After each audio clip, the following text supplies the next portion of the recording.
Two identical twin sisters. One spent her entire life earning every opportunity through hard work. The other spent her entire life believing those opportunities should have belonged to her. When a once-in-a-lifetime executive fellowship in Seoul changes everything, one sister makes an unthinkable decision that leaves the other waking up to a nightmare no one will believe. Now, thousands of miles apart, one woman is living a life she never earned, while the real owner of that life is forced to fight for her own identity before it disappears forever. This is a story of jealousy, betrayal, stolen identity, family secrets, and a woman determined to reclaim the life that was stolen from her. Let's dive into it. Aaliyah Bennett and Alexis Bennett entered the world only 4 minutes apart. To everyone who saw them as babies, they were identical in every possible way. The same bright eyes, the same tiny nose, the same smile that appeared whenever they were asleep. Nurses often had to check the name tags around their wrists before handing them back to their parents. But as the years passed, the differences between the sisters became impossible to ignore. Aaliyah grew into a quiet, thoughtful child with an endless curiosity. She loved books more than cartoons, asked questions about everything she saw, and had a habit of sitting by the living room window for hours with a novel in her lap. Learning never felt like work to her. It felt like discovering a new world every single day. Alexis had a different personality altogether. She was outgoing, charming, and knew exactly how to make people laugh. She loved being the center of attention and had a natural ability to make strangers like her within minutes of meeting her. But behind that charm was a growing frustration she didn't know how to control, because no matter what she did, someone eventually compared her to Aaliyah. Teachers praised Aaliyah's grades. Neighbors admired Aaliyah's manners. Relatives talked about how mature and responsible Aaliyah was for her age. Each compliment felt harmless to everyone else.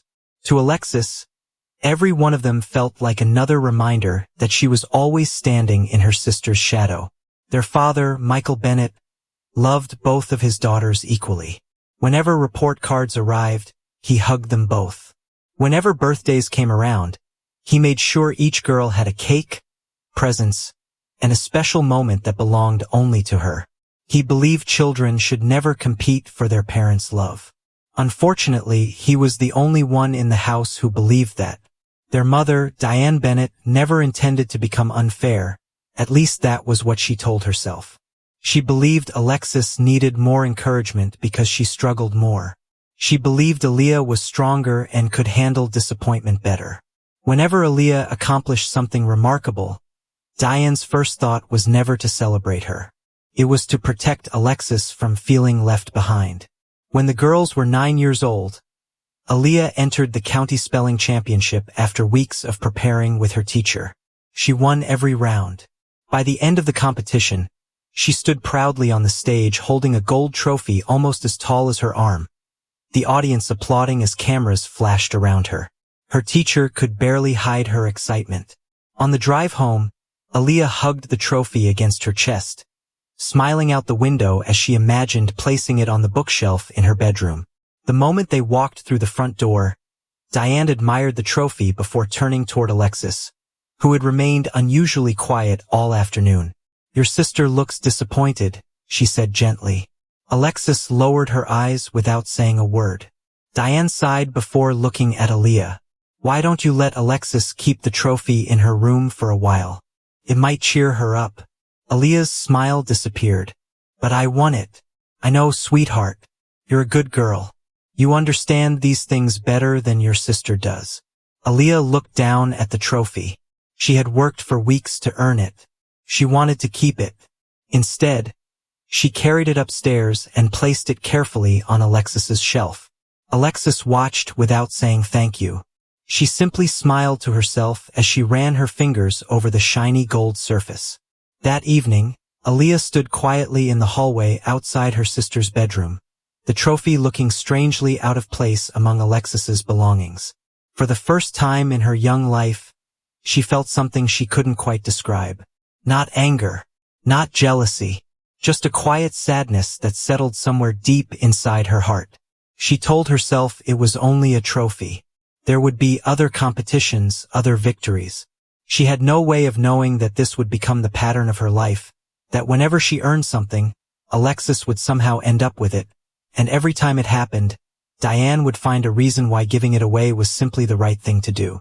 As the years passed, Aaliyah learned that the easiest way to keep peace in the Bennett household was to let things go. If Alexis wanted the sweater Aaliyah had saved her allowance to buy, Aaliyah handed it over. If Alexis borrowed her books and returned them damaged, Aaliyah never complained. If relatives praised Aaliyah during family gatherings, she quickly changed the subject before Alexis could become upset. She convinced herself that none of those things really mattered, that what mattered was keeping the family together. Alexis saw those sacrifices very differently. She didn't see kindness. She saw surrender. And every time Aaliyah gave something up without a fight, Alexis became more convinced that taking from her sister was simply how life was supposed to work. By the time they reached high school, everyone knew the Bennett twins. Teachers often joked that they wished they had two Aaliyahs. Students admired how easily she understood even the most difficult subjects, and she never refused to help anyone preparing for an exam. Many students passed their classes because she spent countless afternoons tutoring them in the library instead of going home. Alexis hated those afternoons. One afternoon, she stood outside the glass doors watching Aaliyah explain a difficult math problem to a group of students. Everyone listening, everyone smiling. One of the boys laughing at something Aaliyah said. Alexis turned around and walked away before anyone noticed her. That evening, Diane found her sitting alone on the back porch. "What's wrong?" she asked. "Nothing." Diane knew her daughter well enough to recognize the lie. "Is this about your sister again?" Alexis nodded. "No matter what I do, people always choose her first." Diane sat beside her and gently rubbed her back. "Your sister has always been naturally gifted. Some people are simply born that way."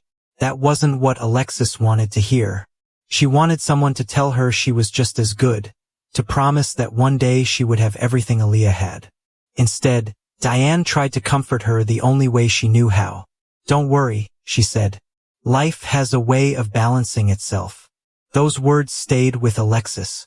Life has a way of balancing itself. She repeated them over and over in her mind. If life wasn't balancing itself quickly enough, perhaps she could help it along. Not long after, Aaliyah was nominated for student body president. She hadn't even put her name forward, but several teachers and classmates encouraged her until she finally agreed. Her campaign wasn't filled with grand promises. She simply spoke honestly about making the school a better place for everyone, and students responded immediately. Within days, almost everyone expected her to win. The night before the election, Aaliyah stayed late at school preparing for a debate between the candidates. When she returned home, she placed her speech on her study desk before going downstairs for dinner. The next morning, it was gone. She searched every drawer, every notebook, every shelf. Nothing. Her carefully prepared speech had disappeared. She arrived at school with only a few minutes to spare, and as panic settled in, she decided to speak from memory. When the debate began, she walked onto the stage with nothing in her hands and spoke calmly, naturally, confidently. The audience applauded louder than they had for any other candidate. She didn't need the missing speech after all. When the results were announced that afternoon, Aaliyah won by the largest margin in the school's history. Students surrounded her with cheers and congratulations. As she gathered her books to leave, she noticed Alexis standing near the lockers, a folded piece of paper sticking out of her backpack. Aaliyah recognized it immediately. It was her missing speech. Their eyes met across the hallway. For several long seconds, neither of them moved. Then Alexis slowly pulled the paper out, looked directly at her sister, and tore it into tiny pieces. The scraps drifted to the floor between them. "Why?" Aaliyah asked, staring in disbelief. Alexis smiled without the slightest hint of guilt. "Because I wanted to know if you could still win without it. You knew how hard I worked on that." "I know." "Then why would you do it?" Alexis stepped closer until only a few inches separated them. "Because everything comes so easily to you. I wanted to see what would happen if I took something away. Aaliyah searched her sister's face, hoping to find some trace of remorse. There was none. Only satisfaction. For the first time, Aaliyah realized this wasn't ordinary sibling rivalry. Alexis wasn't trying to become better. She was trying to make Aaliyah less. After that day, something changed between the sisters, though not on the surface. To everyone else, they still looked like ordinary twins, attending the same family dinners, smiling for the same holiday photographs, celebrating birthdays side by side. But Aaliyah became more careful. She started locking her bedroom door whenever she left the house.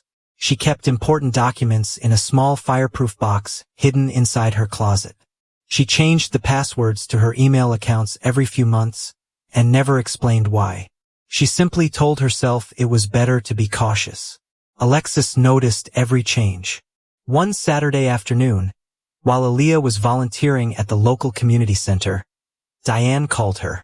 "Your sister accidentally locked herself out of her room," she said. "Can you tell me where you keep your spare key?" Aaliyah hesitated. "It's inside the blue flower pot on the back porch." When Aaliyah returned home that evening, everything looked exactly the way she had left it. Her room was neat. Nothing appeared to be missing. She almost convinced herself she had worried for nothing. Then she opened the fireproof box.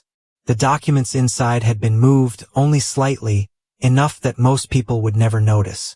But Aaliyah always arranged everything in the same order: birth certificate, passport, social security card, university transcripts, and now they were stacked differently.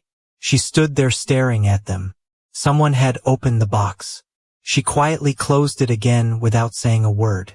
A few days later, she received an email from her university asking her to confirm a request for an official transcript, a request she had never made. She immediately contacted the registrar's office, and the administrator apologized, explaining that someone had called that morning claiming to be Aaliyah and requesting copies of her academic records.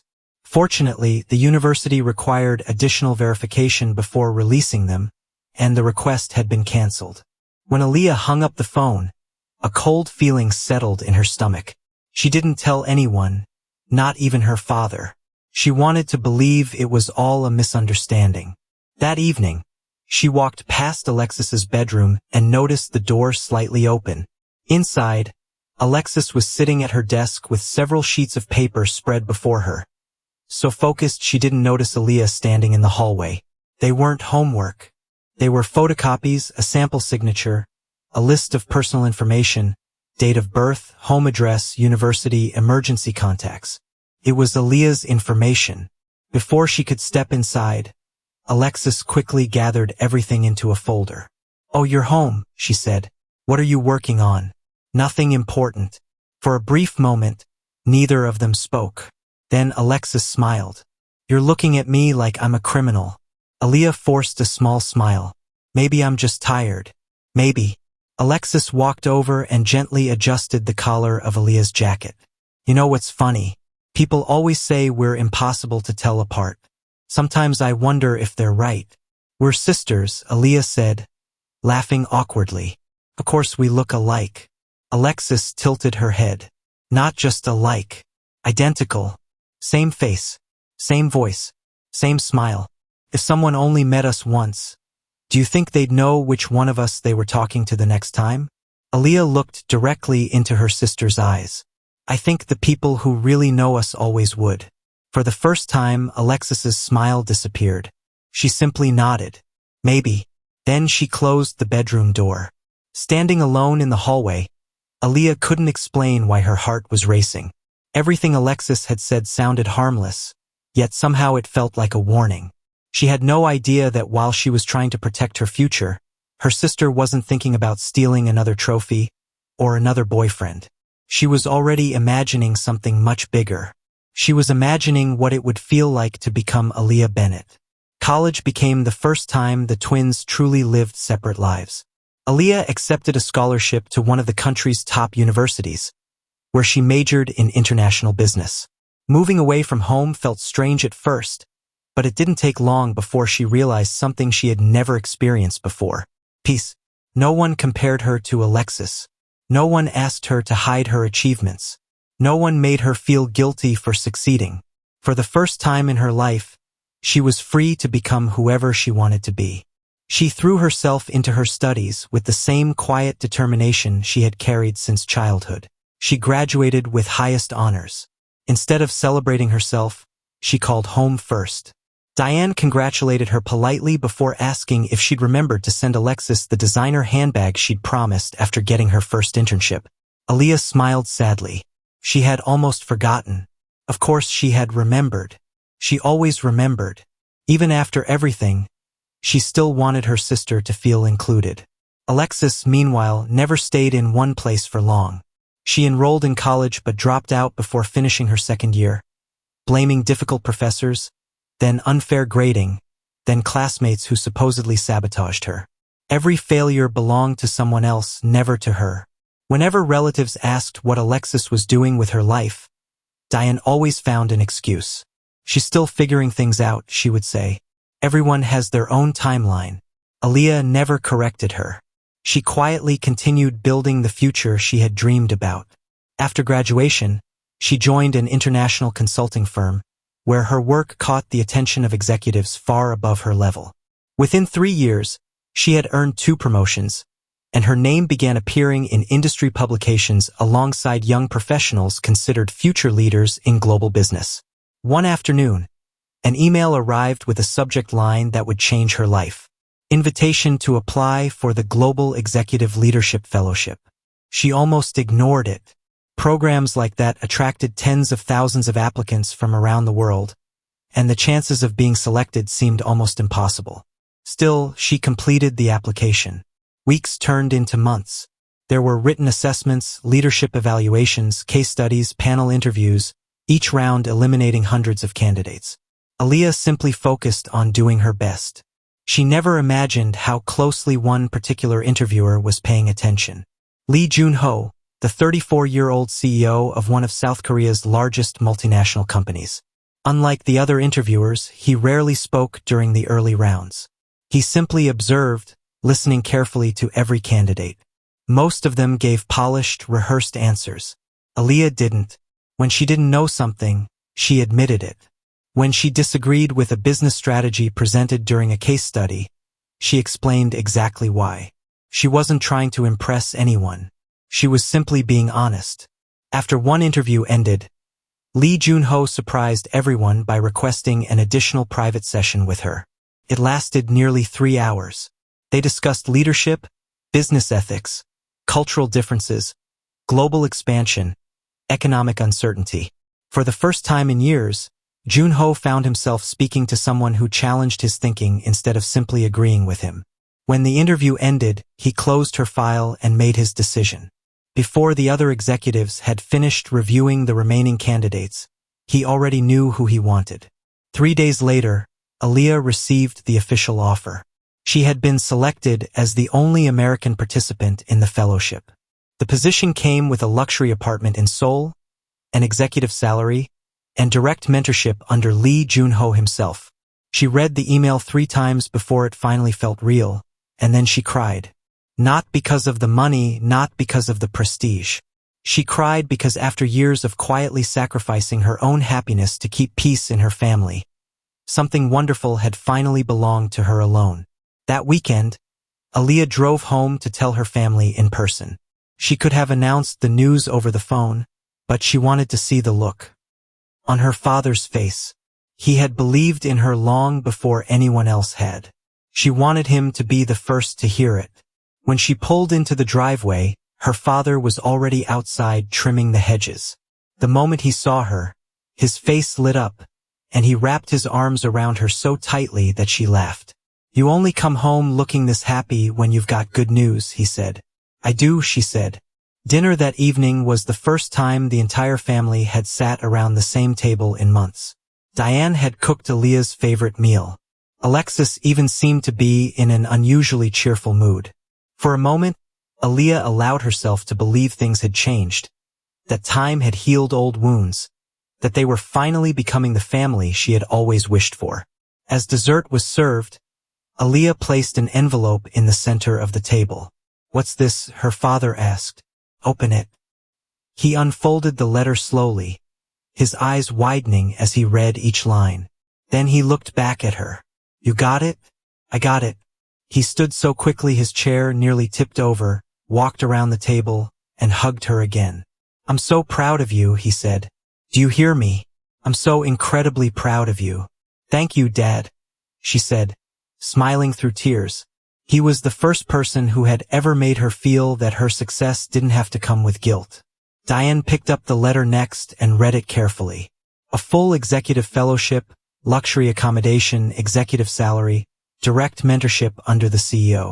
Her eyebrows lifted slightly. "This is impressive," she said. Alexis quietly reached for the letter after their mother finished. She didn't say a word. She read every sentence, then read it again. The room fell strangely quiet. Finally, she forced a smile. "Congratulations," she said. The word sounded right. The expression on her face did not. Aaliyah noticed it immediately. It wasn't disappointment. It wasn't sadness. It was calculation. Later that night, after everyone had gone upstairs, Aaliyah walked into the kitchen for a glass of water. As she returned to the hallway, she heard voices coming from Diane's bedroom.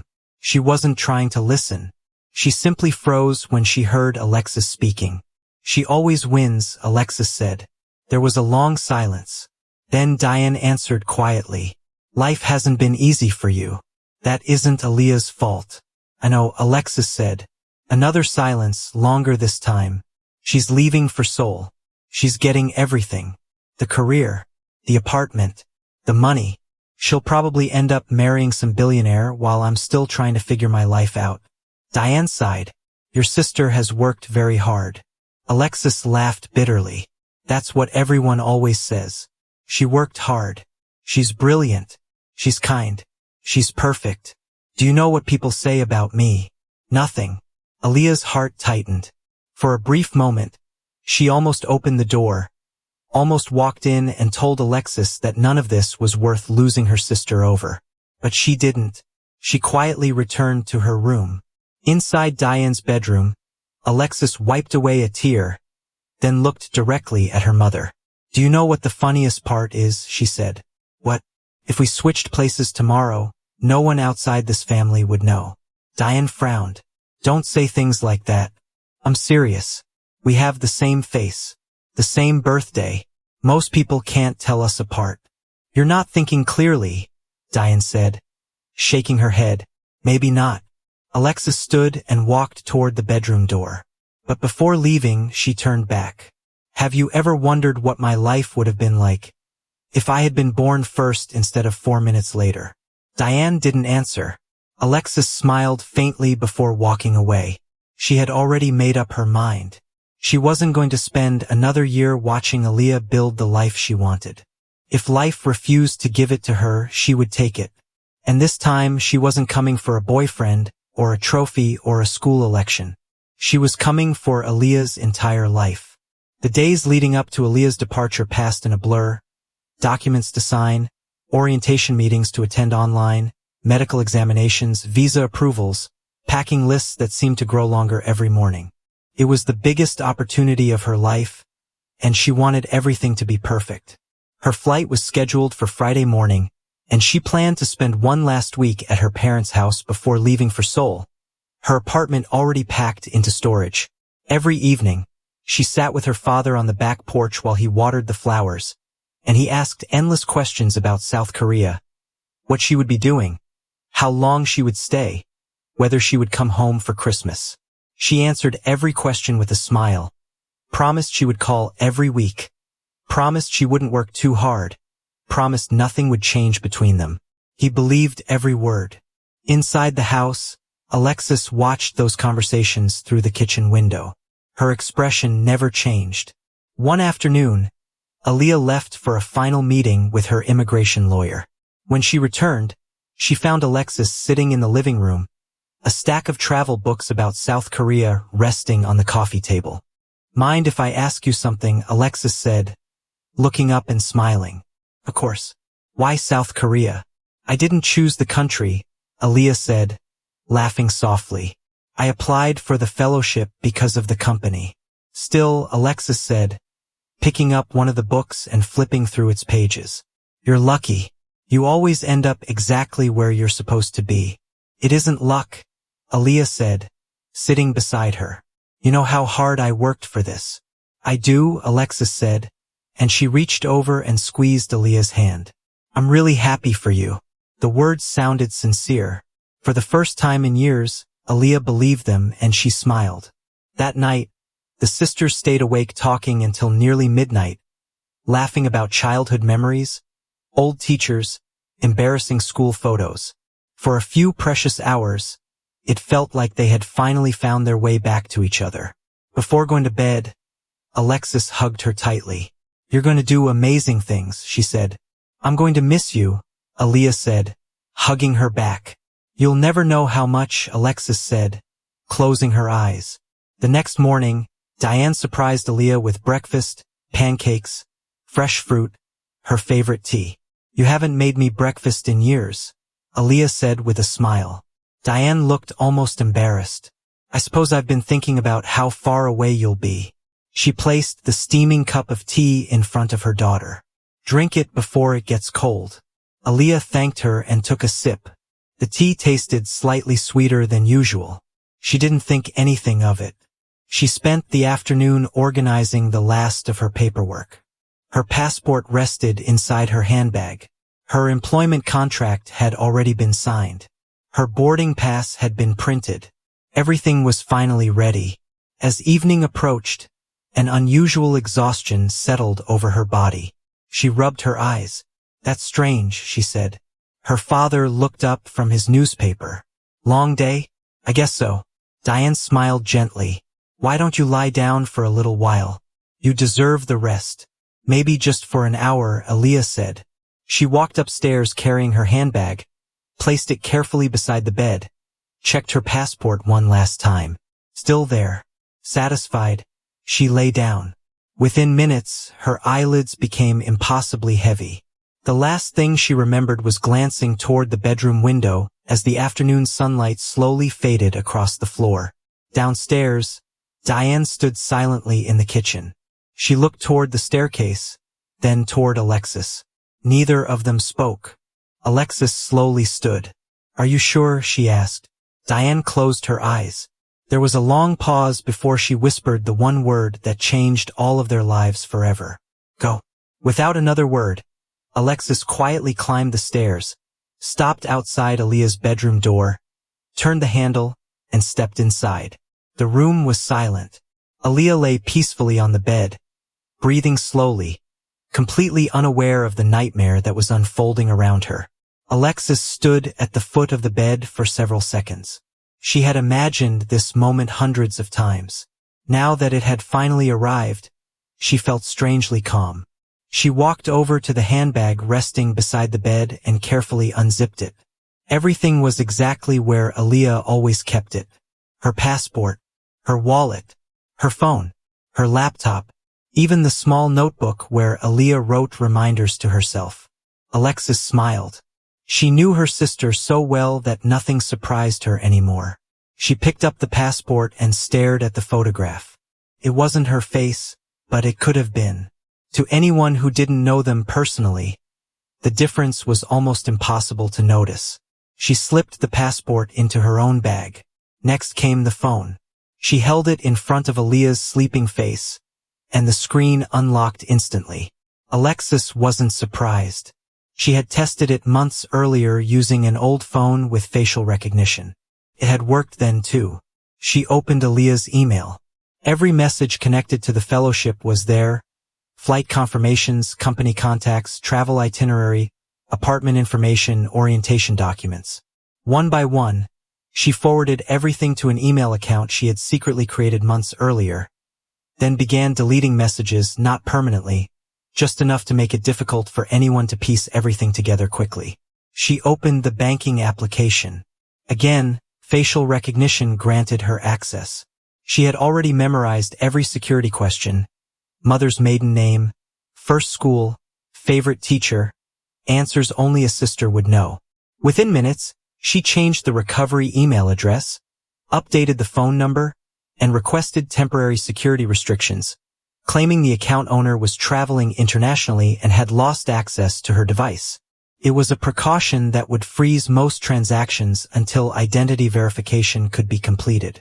Identity verification using documents Alexis already intended to possess. Everything had been planned months in advance. Nothing about tonight was spontaneous. When she finished, she quietly closed the applications and placed the phone inside her own handbag. The bedroom door creaked open behind her. Diane stepped inside. "Is it done?" she asked. Almost, Alexis said. She looked around the room one final time, then noticed the small fireproof box inside the closet. She walked over and opened it.